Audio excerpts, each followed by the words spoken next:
So one thing you need to know is that you can't actually build right in the water part. It doesn't count as a snap point or as something you can place foundation on. But what you can do is you can use ceilings, pillars, and triangle foundations to kind of build over to there. And once you put down those triangle foundations in the water part, they will actually stay. And you don't actually want like too many turrets in the water part because it's not actually a main point of defense, so to say. It's just very good for defending if you're online, because for example you can just camp in that water part with a baryonyx, maybe a guy on a Thyla, and it's pretty easy to defend from there.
So I see a lot of people put their main wall kind of hanging down from a cliff plat on this like stalactite type thing, and it's not terrible, but the issue with Carno is that you kind of have to choose between the lesser of two evils, and what that is honestly up to you, but the main ways you're going to get raided is by getting mana dashed and by having someone stego and tech wrecks you.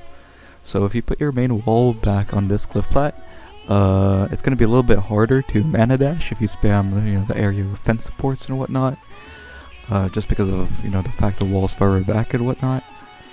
But unfortunately, consequently, it's easier to stego and tech wrecks. So I personally prefer to have my wall closer up and just spam a bunch of fence supports, so it's harder to mana dash. But that's honestly kind of up to you and your personal preference on how you want to build the wall. So you're gonna have all these turrets kind of overlooking the main water point. You want them higher up like this, just on hatch frames for example. And you want most of these just all on players only. And these are just to prevent someone from just hanging out in that water part. Maybe they're trying to soak it with carbos, trying to whistle them in. That kind of stuff just makes it a little bit more difficult. And if they're trying to swim in on a stego, the splash damage from the techs, if they're high up like that, should damage the player, and it just makes it a little bit more annoying overall. You also want the top few rows on your main def wall on players only as well.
So after you build the main wall, you just want to fill up the entire area between the wall and water port with fence supports and some large bear traps. You can put some player bear traps if you want to, but trust me, those are going to be far more annoying to you than they're actually going to do anything to the raiders, because they're not going to have players there. And these fence supports just make it harder to mana dash. It makes it take more manas, and just makes it harder in general. There's not really any big downsides to them.